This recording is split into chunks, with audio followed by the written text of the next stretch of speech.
Hello, I'm John Kennedy. You are listening to Radio X, and I'm very pleased to say that with me today is Brian Molko of Placebo. Hello, Brian. Hi, John. How you doing? I'm very well. It's been a long time since we saw each other, but it's great to have you here to celebrate the 30th anniversary of the debut album by Placebo, which you have recreated. So it's just come out today. Placebo recreated the whole of the debut, reworked, re-recorded. What's the story? Well, the story is that I was reading an article about Tricky, and he was talking about his first album, Max and K, which a lot of people consider to be the classic album. And he was talking about the fact that he looks back at it with a certain amount of regret because he felt that he didn't have the experience nor access to the technology to kind of realize the sound in his head at the time. And that really resonated for me, because I realized that I had a similar relationship with the first record of Placebo's, which a lot of people also consider to be the classic album. So I thought, what a wonderful idea. And I also have a 30th anniversary coming up, so I think I might nick that idea off you, Tricky. Thank you.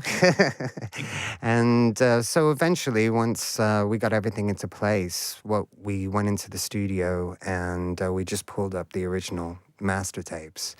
And we haven't removed anything from the album, apart from one didgeridoo, which we've replaced with a synthesizer. Right. That still sounds like a bit like a didgeridoo.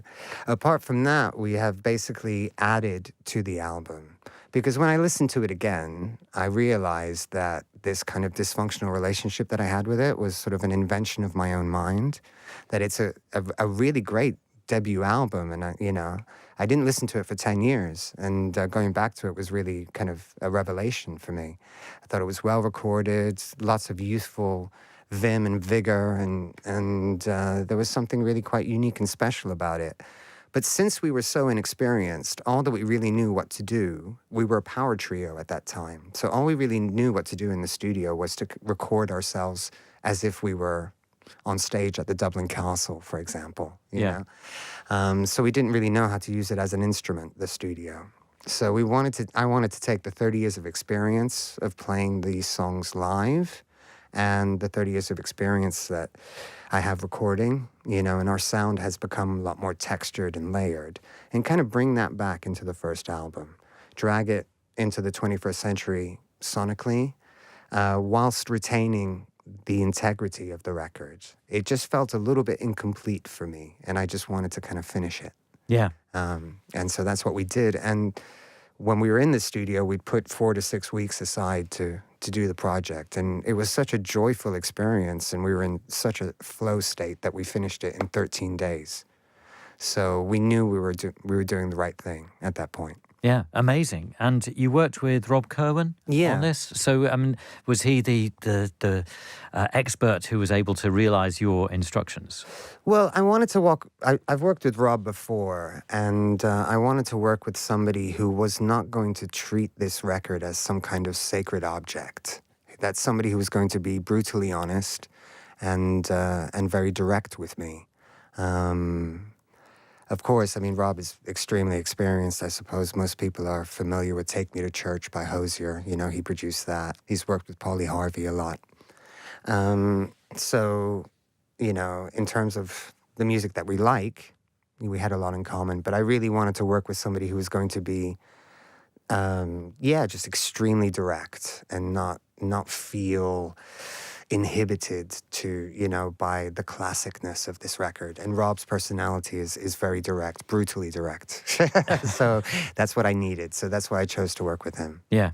And clearly you were inspired and the work went well. You were able to complete it so quickly. Yeah. We've got so much to talk about. We're playing the whole of Placebo recreated tonight. And the first song, the opening track on the album, is Come Home. So tell us what you did with this track to make it 2026? Well, we beefed up the drums. This is kind of the basics of what we did for most of the tracks. We beefed up the drums. A lot of the snares had that kind of very 1990s poing to them, so we wanted to sort of make the drums sound bigger and more contemporary. And we've added a bunch of guitars to it because originally there was just kind of one guitar track. So normally now we do 3 or 4. So we've just really tried to fill it out you know. Right. So that was the general approach Yes, to things. absolutely, yeah. And then in terms of the vocals remain the same? Yes, but the vocals on the original album are quite low in the mix. And I think that I was a little bit, excuse me, a little bit afraid, you know, at first, at that time, to really sort of push my vocals forward. So they're much clearer now, and they're much louder in the mix. And one of the fun things was adding vocals to the mixture of my voice today, which obviously has changed a great deal since 1995, and doing these kind of little duets with myself from 30 years ago. And Steph did a lot of backing vocals as well. Right. So it's really a question of texturing and layering and really trying to make it bigger than it already sounded. Yeah. So it sounds like you did quite a lot, I think.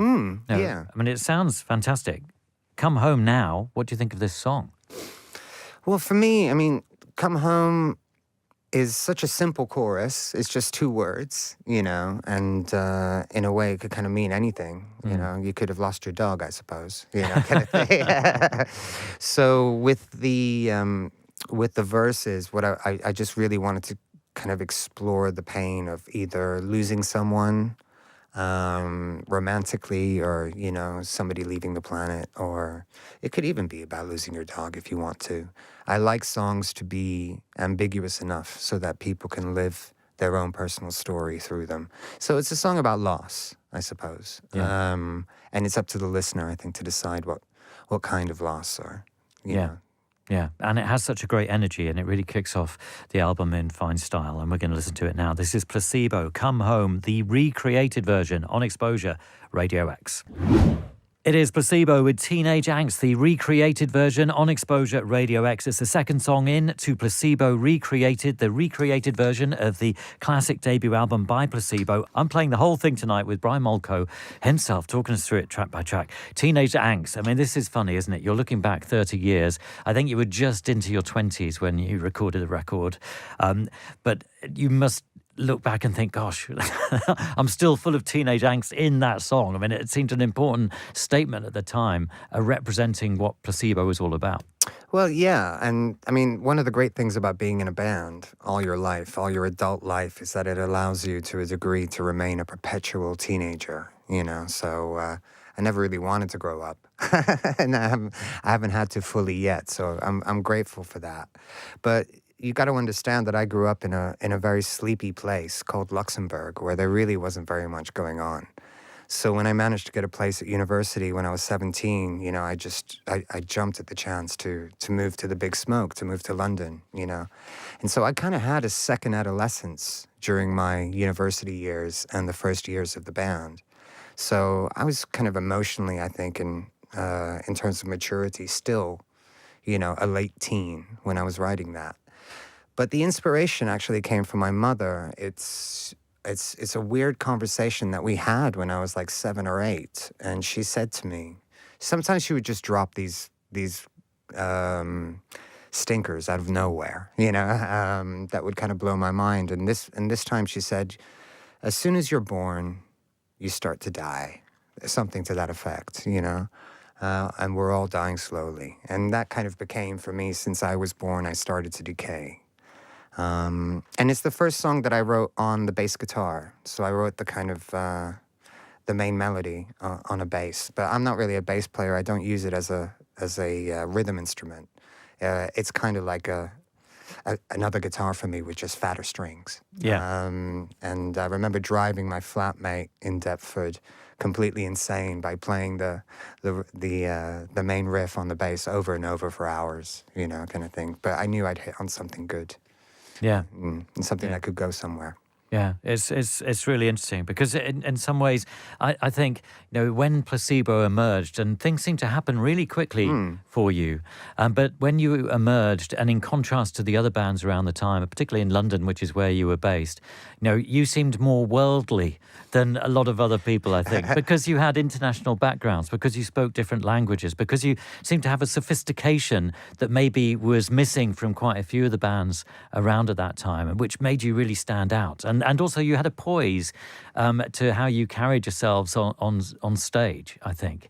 and in interview and all this, a sophistication that contrasts with the teenage angst and the turmoil that might be going on. Well, we grew up in Europe. Stefan's from Sweden. I was born in Belgium. I've got Italian blood, French blood, Scottish blood too, thankfully. And we grew up in Europe, and we both moved in our late teens to London. So we brought our, European and sometimes American influences to what we were doing. I think, our confidence at the beginning was probably more bravado than anything. I think we were trying to really sort of find out who we were as people, as well as trying to find our identity as a band. And we kind of had to do that in public. It didn't happen in the rehearsal room. It was vital for us to do it in front of people. But I guess I was still working through a lot of my own teenage angst. And I remembered that quote from my mother. So and I grabbed the bass guitar, and here we go. Yeah. And what did you want to do with the recreated version of Teenage Angst? Well, I just wanted to make sure there were certain elements of Teenage Angst that feel a little bit lullaby-esque and a little bit twee, and I just kind of really wanted to kind of make it heavier. Yeah, and it's interesting because, you've tackled a lot of the songs on this debut album over the years in many different ways. You've come up with a whole variety of different arrangements. You've slowed them down, you've sped them up, you've added things, you've subtracted things. And I guess when approaching recreating this album, you had the weight of that experience too, and whether you wanted to inject some of those versions into this or not. I think maybe it's more a case of not, because you've tried and thought, right, that was good, that was exciting for those live shows, but not to recreate on this record. Well, I think it would have been disrespectful to really kind of to mess with the blueprint of the album, to mess with its kind of skeleton, to start rearranging the bones. That was one of the main things, is preserve the integrity and pay respect to this album. So it wasn't really about changing the arrangements or drastically kind of injecting these different versions that we've done, the slower versions, we have a piano version of Teenage Angst. It's just not really appropriate. We just kind of wanted to, make the song sound a little bit more 21st century, and see if it could stand up against records that are being released today. That was, that was kind of a modus operandi for the whole record, in fact, to try and make it stand up sonically to what's happening now. And it does, in my opinion. Yeah, definitely. Bionic is the next song, the third song on Placebo. And it's interesting looking back and rethinking about these songs, because so much debate existed at the time in terms of, what are Placebo saying? What are they talking about? And people loved projecting various different interpretations onto your songwriting. And I think in many ways that's one of the reasons why you connected with people, not the interpretations, but there were always lines in every song that people could pull out and identify with and claim as their own. Absolutely. Regardless of what you were intending, but they could see something in it. And Bionic's an interesting one, because it seems that there are quite a few different interpretations of what Bionic was about. Well, what I think it's about is just my feelings about it. And like I said before, I want there to be enough ambiguity in all the songs for each individual listener to live their own personal experience through it, and for it to become a shared experience. Well, Bionic for me was probably the first slightly dystopian song that I wrote, and that's a kind of a theme that's followed through all of my work. I was thinking about relationships in the future, and I was wondering if we would all, in the 22nd century, all have kind of a robotic partner who would take care of our needs, all of our carnal needs, and what that would look like. And obviously, when you start to use anything electronic in an intimate setting, a human can't behave that way, And so I was just trying to think about what it would be like and what humanity would be like when, intimacy becomes divorced from real people, and whether that would lead to more loneliness in the world, for example, and more isolation, like these beautiful technologies and this beautiful future we were promised by these massive corporations, today. And in fact, we're communicating less and we're feeling more isolated and we're more lonely. So I thought about an extreme version of that, when we would all be serviced by robotic beings, and what effect that would have on human relationships and how that would change intimacy in the future. Yeah. Some pretty deep thoughts there for one so young. Well, And it's interesting because these are debates and discussions that we're still having today. but that's just my interpretation of what I wrote, because often what I do is that I discover the meaning of the song for myself while I'm writing it. So I don't really know what's going on for me emotionally and intellectually until the song is finished. And then I go, okay, so this is what was on my mind. So it's also a process of discovery for me. I didn't sit down to write a song about sex robots in the future. It kind of came, it became that. And that's just what I feel about the song. And if you feel something completely different about it, absolutely fantastic, just live your story through it.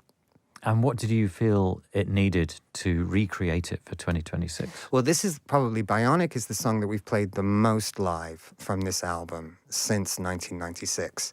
So it's had the longest growth period of all of them. And I often think that it's a bit of a shame that we can't just kind of take our songs on the road for 5 years before we record them, because when you record a song, it's kind of an embryo, and then you take it out on tour and over the space of 5-10 years, it grows like a human being grows, and it becomes more complex and more sophisticated. And you start adding different things, different instruments, and to the song, because you want your live sound to be as big as possible. So this is very, very much one that we took the template of what we do today with Bionic on stage. And we brought that back into the original recording. We really wanted, on a lot of moments on this record, to make you feel like you were listening to the sound that you would hear if you went to a Placebo concert today. Yeah. Yeah, it's interesting, isn't it? It's a bit like when you go and see Placebo now and you're in love with those old songs and you hear them with the new band or the current band and you think, wow, they sound amazing. They sound better than the record. That's kind of what you're doing with this recreated version of the album in a way. And back in the 60s and 70s, like Pink Floyd, for example, were able to take Dark Side of the Moon on tour for about a year and a half before they went to the studio. So they were able to test what was going to work with an audience and what wasn't going to work for an audience. We don't have that luxury anymore, But thankfully, I had the luxury of being able to take where we are at now as a live band and inject it into the original recording. Yeah, make it even more bionic, possibly. Absolutely. Yeah. Bionic's an interesting term, isn't it, now? Because back in the 90s, we knew the reference, and it's something that doesn't come up anymore. It's kind of an interesting... The Bionic Man and the $6 million man, that we grew up watching on TV. Yeah, absolutely. Yeah. And now people are, what is bionic? And now being bionic is something that's possible today, and it seems quite natural today. Some people even getting chips in their brains, I saw a documentary about a guy who can play video games with his mind thanks to Elon Musk's chip, which is quite phenomenal when you think about it. So are we heading to a bionic future? Are we heading to a future where we are serviced by sex robots? I don't know. Let's see. It's definitely one vision of the future. I hope I'm still alive to see that madness take place. And here's that idea explored in song. This is Placebo with Bionic, the recreated version on Xposure, Radio X. You're listening to Exposure on Radio X. I'm John Kennedy, and that is Placebo with 36 Degrees. It's the recreated version from the new version of the debut album, Placebo Recreated. I'm playing the whole thing tonight. Brian Molko from the band is talking us through it track by track. Tell us about 36 Degrees and what you wanted to do with it this time round. 36 Degrees was, right at the beginning of the time that Stefan and I started to write songs together. He lent me his Tascam 4-track, which was an old-style recorder, which he used a cassette for. Only 4 tracks on it. So I learned how to use that quite quickly and how to bounce tracks if you want to record more than 4 things. And the first thing I ever demoed on that 4-track was 36 Degrees, albeit a slower version than it ended up on the album. So this is very much in terms of songwriting, me just really trying to work out how to write a song, you know. And what's really cool about this song is that it's the first song that we ever heard played on the radio. We were in a taxi driving through, in a minicab driving through Soho, and all of a sudden 36 Degrees came on the radio, and that was just like one of those moments in your life that you're never really going to repeat. I suppose as far as the subject matter is concerned, it's somebody who wants love but is afraid to love because is afraid to be hurt, I suppose. And the 36 Degrees is, talking about our body temperature, which is 37.5, I think, if we're normal, degrees centigrade. And so the person in this song feels a little bit cold-blooded and is afraid to love because of whatever hurt and suffering they've experienced in the past. Yeah, really interesting to hear that this was the first song that you recorded on that 4-track Tascam that Stefan lent you. And it was really slow, and then we went back to that original version and made a kind of a slow version of 36 Degrees, which we've played live before, which is actually my favorite version. So there's kind of like a full circle thing going on there at the moment. Yeah, and what did you think you needed to do to it for this version? Well, I spoke to our first drummer, Robert Schultzberg, the other day. He's out in California, he was very, very curious as to how respectful or disrespectful we'd been to his drums, and I think we've been very, very respectful. But the main thing that concerned me, and the main difference, is there are elements of the drumming that I thought were just too much, were just too busy. In the chorus of 36 Degrees, if you listen to the version on the original album, there's a lot of tom-toms going on, which I sort of felt were not necessary. So we kind of turned them down in the mix and beefed up the rest of the drums to kind of make it a little bit less messy. This is such a fast song that we struggle to play it at this tempo now, today, you know, if we wanted to do the full-on rock version, you know. So it's quite difficult for a drummer to actually play it at this speed. But, you know, we were all in our early 20s. I was 21, 22. Steph was 20, so was Robert at that time. You know, so we had all that youthful exuberance and we were able to put that energy into it. But, so we cleaned up. The main job for this one was clean up the drums, and of course overdub more guitars. Yeah, and that energy was so exciting at the time. No, and that was one of the great things about Placebo when you first emerged. It's like, whoa, you know, they're like so full of... So fast. Yeah, it's really exciting. So this was the very first single from the album that we released. Teenage Angst was the second. Right. Yeah. So this, I think this came out just before the album, didn't it? Yeah. Yes. And I mean, I mentioned that it all happened very quickly, and it's interesting that, you know, Stefan lent you some equipment that you could use, but you had a band for a very short spell, just the two of you. Was it with Ashtray Heart? Well, yeah. Playing toy instruments? That was a name that we played around with at the very, very beginning, and before we kind of decided what we were going to do, which we kind of landed on kind of, let's do a cross between Sonic Youth and Depeche Mode and see where that takes us, you know. But yeah, we were always kind of fascinated with toy instruments, and you know, that's remained part of the instrumentation that we use to this day. And the idea of taking a toy guitar made out of plastic, and then you've got this vintage Fender Jaguar from the 60s, you know, and seeing what you can come up with these two extremes was kind of fun. Yeah. I think it's amazing that, you know, from a chance meeting outside a tube station, you know, that you formed a band that within less than 2 years was releasing its debut album. No. Yeah, and there must have been a real vitality to what we were doing, and I think we had a lot of blind faith, you know, and that was really important. Blind faith in the fact that we were, you know, going to eventually succeed to a degree. We didn't think that it was going to be the story that it's become today. We didn't, anticipate it lasting so long or being so big so quickly at the beginning, you know. But I think because the mainstream was Britpop, it was very British. It was very much about continuing a tradition of British songwriting.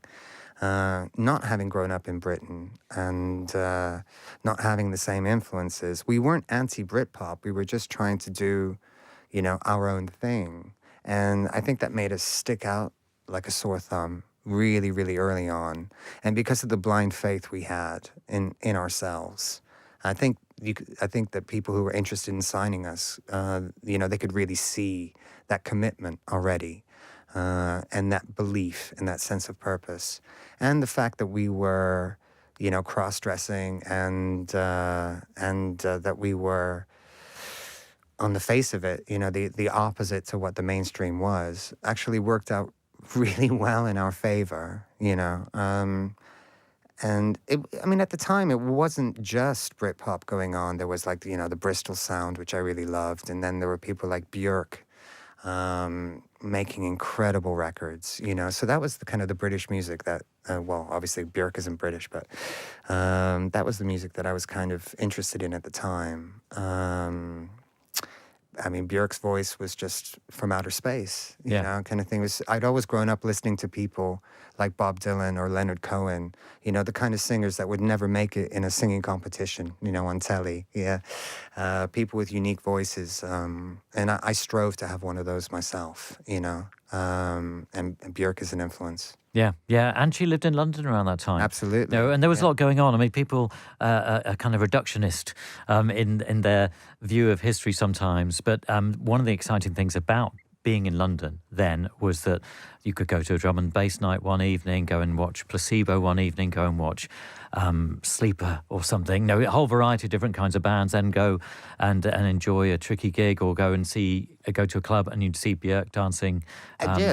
Just dancing there, you know, kind of thing, just amongst everybody else. You know, there was a real sense of freedom then, and the music in London was just so incredibly diverse. And I think, you know, the city itself is, you know, one of the main influences on this record and on us as a band. I think we would have been a completely different band if we hadn't have got together in London and, you know, written these songs in London and built a career here. Yeah.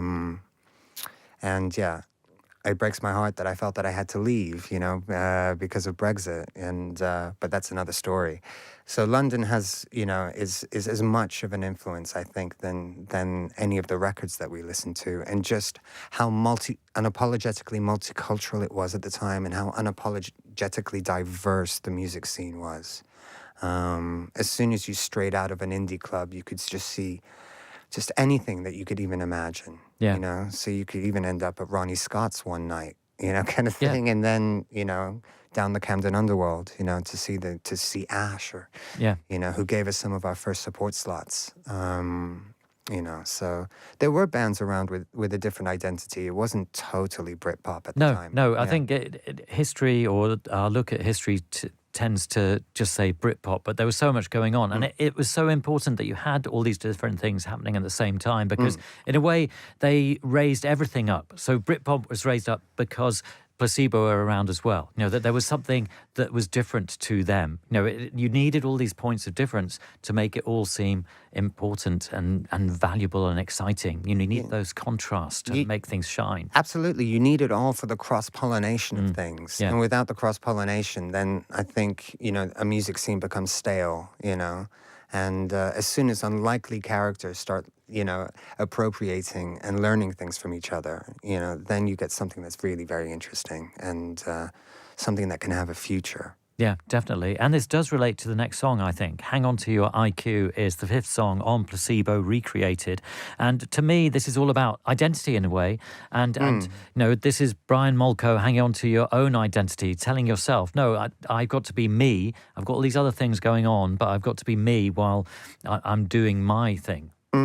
Well, there were two main influences musically for me on this one, and they might be a bit surprising. One is Nick Drake. You know, when I was at university, I discovered Nick Drake for the first time, and I was completely and utterly blown away by the purity of the sound and by the melancholy in his voice. The Beach Boys had a song called "Hang On to Your Ego," which the Pixies covered, and so I discovered that Pixies version of the Beach Boys, and I thought that was really, really kind of interesting. So that's, I think, where "Hang On to Your IQ" itself comes from. Yeah, like you said, there are all of these things happening outside of me, and I'm still trying to work out who I am. But deep down inside, I do have an inkling, and I've got to hang on to that purity, I guess, and I need to, continue to express myself in a vulnerable way, because this is working. People appreciate it when you're vulnerable, because then you become accessible to them emotionally. And I guess for me, "Hang On to Your IQ" lyrically is kind of about me struggling to not only find my own self, but to find how I related to others and how I could move comfortably amongst other people without causing too much harm, because I was still learning to be a human being at the time. Yeah. So I still had a lot of questions. I hear a lot of Jeff Buckley in the guitar work on "Hang On to Your IQ," I think. People don't necessarily mention him as a guitarist, but I think I hear the influence of his guitar work on Placebo quite a lot. I think we all obsessively listened to "Grace" by Jeff Buckley. It was a real important record for that, for that time. And I was lucky enough. This is a strange story. I went to university with Jamie from The Kills, and he was doing a one-man show in Edinburgh. And so we went up to the Edinburgh Festival, and I was playing drums for him. It was a kind of he rewrote Hamlet. Wow. As only Jamie could, So, and there was a pub across the street, and I bumped into a guy in this pub called William Lloyd, who became our Placebo's right-hand man and now plays in the band. But he was in another band called Faith Over Reason, and I recognized him from university and said, "What are you doing here?" And he said, "We're opening for Jeff Buckley." And we went, "Oh, can we come?" So at that point, we were able to see Jeff Buckley play in front of about 250 people in Edinburgh. And it was the only time I managed to see him play. And it was, it was really magical. It was really as he was just breaking through, which is why there was only 200 people there. And yeah, it's a little bit like 15, 20 years later, I managed to sneak into a secret Eminem gig and saw Eminem in front of 500 people, and I didn't really understand Eminem until I saw just him on a stage, an empty stage doing his thing in front of a small audience. And and it was absolutely brilliant. And I had a similar experience with Jeff Buckley. I'm just extremely grateful that by total coincidence and by accident, I managed to see him. And we listened to that record obsessively. It was on all the time. So I'm not surprised that some of it ended up on ours. Yeah, totally. And it sounds amazing. And with regard to "Hang On to Your IQ," to recreate it for this version, what did you feel you needed to do? Well, this is one of the tracks where we employed a little bit of digital trickery because, there's kind of, there's a lot of acoustic guitars on it, and we wanted to add more. But the song speeds up and slows down a lot. I don't know if we recorded any of these songs on the first album to a click track. So in order to do what we were trying to do, we had to use a little bit of digital trickery because the song was continuously speeding up and slowing down. And so we couldn't use a lot of the modern technology that we might have wanted to do. This was about kind of filling out the atmospherics, making, kind of putting the final brushstrokes onto a colorful, abstract expressionist painting, for example. Filling out the empty spaces with sounds that wouldn't distract from the song, but would make it feel more like a really big, comfortable pillow or beanbag that you could fall onto, and contemplate the nature of identity and contemplate who you are. and how you are going to decide to interact with the world. It's decisions that we had to make, at that point. So it was that was feeding right into my lyrics. Yeah, fascinating. And we're going to listen to it now. This is Hang On To Your IQ, the recreated version on Exposure Radio X. It is Placebo on Exposure Radio X with Nancy Boy, the recreated version from the debut album, which has just been recreated by Placebo. Brian Molko is here. I'm John Kennedy. And Nancy Boy, in a way, became the calling card of the album and the calling card of the group for some time afterwards. It took you around the world, I think. So many people latched on and loved this song.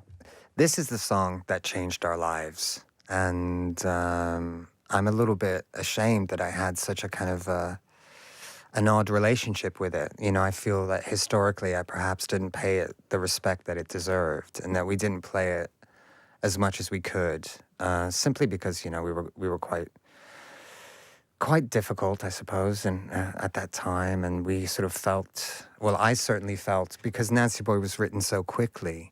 I certainly felt that I'd spent more time on other lyrics, like, for example, Hang On To Your IQ, and that I'd written deeper lyrics and better ones, and blah, blah, blah. And looking back on it, I feel like I was just kind of behaving like a spoiled child, oh, don't listen to that one. I know you love that one, but please listen to the other stuff that's a bit more poetic, when in fact, none of that matters, the author's relationship to a piece of work isn't really important for the piece of work. It's just feelings, What's important is the impact that it has on people, the impact that it has on the audience.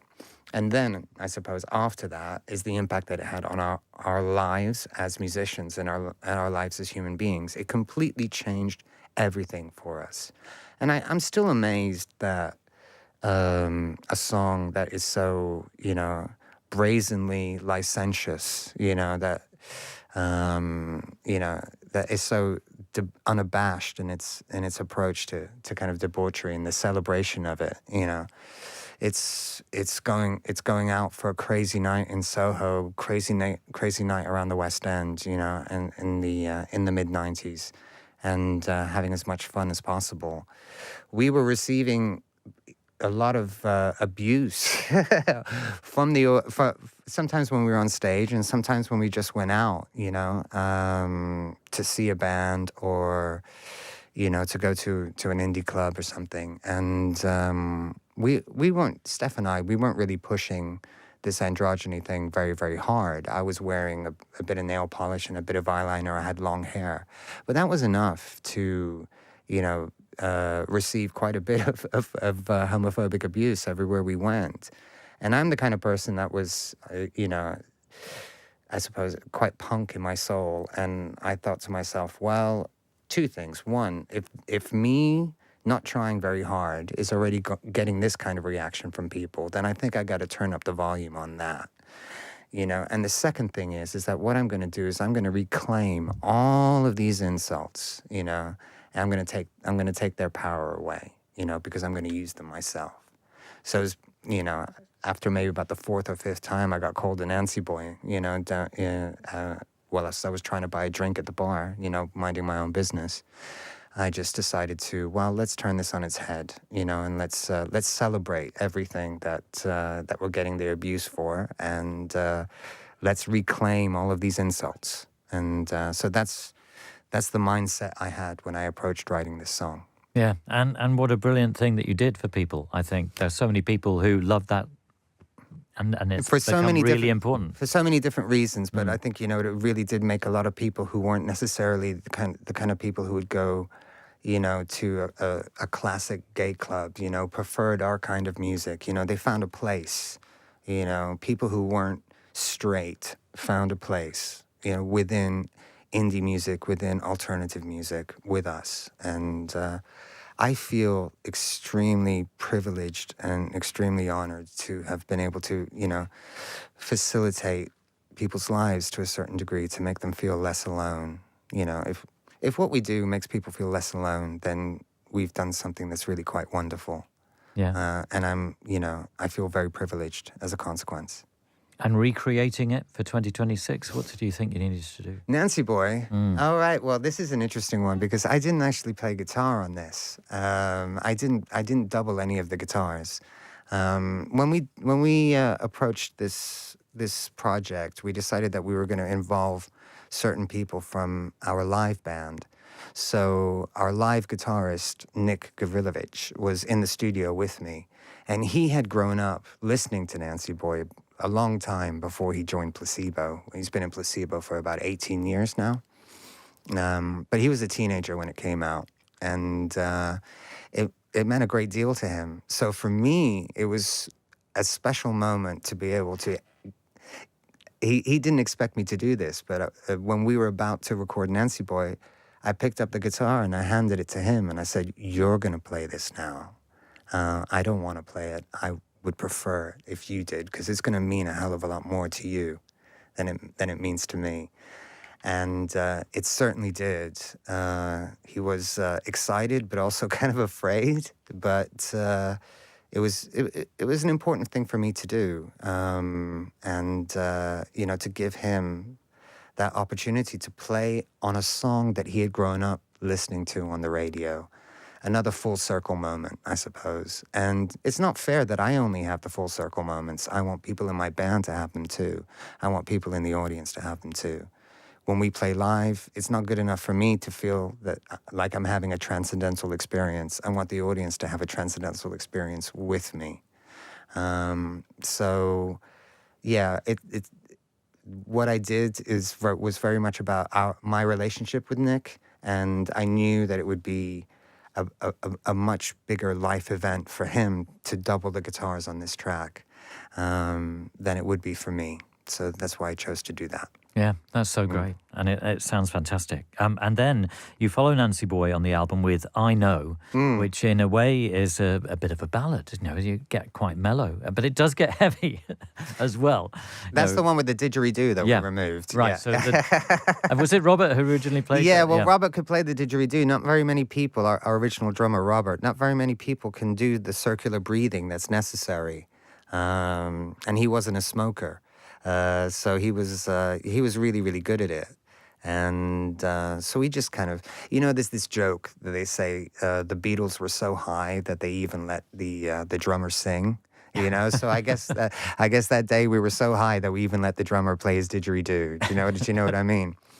But lyrically, this is a really interesting song for me because, as I've said many times, at this point I'm still learning how to write songs. So when I wrote I Know, I guess I was trying to write something that had a veneer of depth to it. But essentially, I was just kind of rhyming. And I finished the song, and I thought that, this is going to work. But I didn't really access it emotionally. And then it wasn't until, I'd say, about 15 years later, when I had been through a lot of ups and downs in my life, and I'd become a very, very different person. And we decided to play I Know live again. And the first time I played it live, 15 years after recording it, it hit me like a ton of bricks. It totally resonated with the person that I was in that moment. And it's at that point that I realized that I had written a song for myself in the future. And there's a couple of other moments over my career where I've done that accidentally. So yeah, predicting your own future in songs, that's kind of a magical event. It's a magical thing to happen, which I never ever thought would be possible. So yeah, this is a song I wrote for myself in the future. It's called I Know. Fantastic. And we're going to listen to it now. This is Placebo with I Know, the recreated version on Xposure, Radio X. You are listening to Exposure on Radio X. I'm John Kennedy, and that is Placebo with Bruised Pristine, the recreated version, part of Placebo, recreated, the album which has just come out. Brian Molko is here giving us the lowdown on this recreated version and these songs that were originally emerged 30 years ago, which is kind of amazing, thinking that it seems like such a long, long time. But yeah, look at us both. We're still here. We're still here. And it's good. I'm pretty pleased about this. Yes. So am I. And I think was this the very first taste that people got of Placebo on record, Bruce Springsteen? Because it came out as a split single through Fizz Panda. Yes, it came. That was the very first thing that we released was a version of Bruce Springsteen, and this version was so fast that when Mark Radcliffe played it on the radio, he played the single at 33 instead of 45, because he thought it made more sense like that, you know. And the original version, the very first one, is just absurdly quick. And then you recorded it for the debut album. Yes. And now recreating it in 2026. What did you think you should do to it? Well, this was a really cool moment for me. You know, this is one of the moments where you go back to the original master tapes and you discover that you've made decisions in that moment which you wouldn't make today. So, and I chose to leave certain things out which I'd recorded, perhaps because I didn't have the courage to put them so, you know, much in the forefront. So for Bruce Springsteen, on the original, there is a kind of a breakdown, and there's a word repeat in French that's repeated over and over again. But that's taken from a much longer verse in French. It's a very carnal thing. It's much more carnal, I think, than Nancy Boy. And I had completely forgotten about it. But when we pulled up the original tapes, there it was. And so I decided to put that back in. So there were moments on the album like that where we discovered things that we chose to leave out, which now, after 30 years, you know, just made total sense to us. And that process of discovery was one of the most exciting things, bringing things back that we had decided not to use originally. So it really is a director's cut in that way. Because that's what happens when a filmmaker finally does their final director's cut. Yeah. So this is like with a deleted scene. Yes, we brought a deleted Yeah. scene back in, you know, and it's so much better like this. Yeah, that's great. And so, I mean, you've got a big tour coming up, like 4 months almost of non-stop touring, and you're going to be playing the whole of this album? We won't be playing. We'll be playing songs from the first album and the second album, Without You I'm Nothing, but we won't be playing either album in chronological order. I've seen bands do that before. Sometimes it works. Sometimes it doesn't necessarily work. A record is something that's very different from a live gig. I don't think that we'd be able to make the kind of show that we want to make, take the audience on the kind of emotional journey that we want to take them on if we did it, you know, in chronological order. So we're just going to be, we haven't started rehearsing yet, you know, so when we start to rehearse, we'll be finding the songs that we feel work best together, work best live, and that can tell the best story, really, over the space of an hour and a half. So maybe not every song from both those albums will be played, but the majority of them will. Yeah, and will you do this original recreated version of Bruce Springsteen? Yes. Yeah. So it will have the extra verse. Absolutely. Yeah. The versions that we'll be playing will have all the deleted scenes back in. Yeah. Fantastic. Lady of the Flowers is the next song, and you round the album off with two, quite contrasting tracks to the rest of the record, which I think lend it a kind of longevity that allow the band to explore different areas, and because at the time the singles were so strong and so punchy, that was one side of the band, but these last two tracks on the record kind of represent another side of the band and another future of the band that we then get to hear as you wrote and released records over the next kind of 30 years. Yeah, absolutely. It's an arrow pointing to the future for us. Yeah. Lady of the Flowers. I mean, Lady of the Flowers, that phrase itself is inspired by a French writer called Jean Genet, who was a bit of a criminal and was in and out of jail. Wrote some fantastic things. It's one of the writers that I studied when I was studying French literature at school. So that's where the title came from. And I think in terms of how he wrote the song, Stefan came up with this fantastic bass line, which starts the song. And I think that was the kind of the inspirational, kick for the whole thing. And it kind of took us into a territory that isn't explored on any of the other songs on the record. And like you said, a territory that we would go on to explore much deeper on Without You, I'm Nothing, the second album, and future albums. So, yes, and this one, there is a sincerity about it. There's a vulnerability about it, which makes it one of the favorites with our fan base. And we recently re-released it, on streaming as a single, and it was it actually got voted by the fans, to be the next one, and it holds a really special place in the majority of Placebo fans' hearts.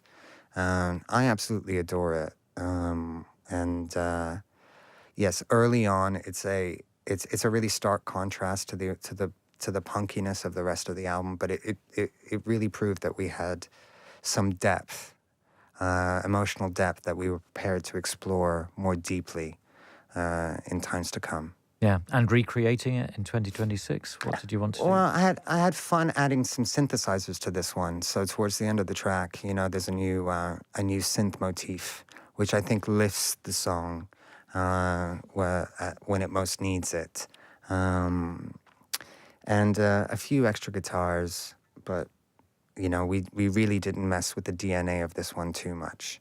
Some backing vocals from Stefan, and a louder vocal from me. And we're going to hear it now. This is Placebo with Lady of the Flowers, the recreated version on Xposure Radio X.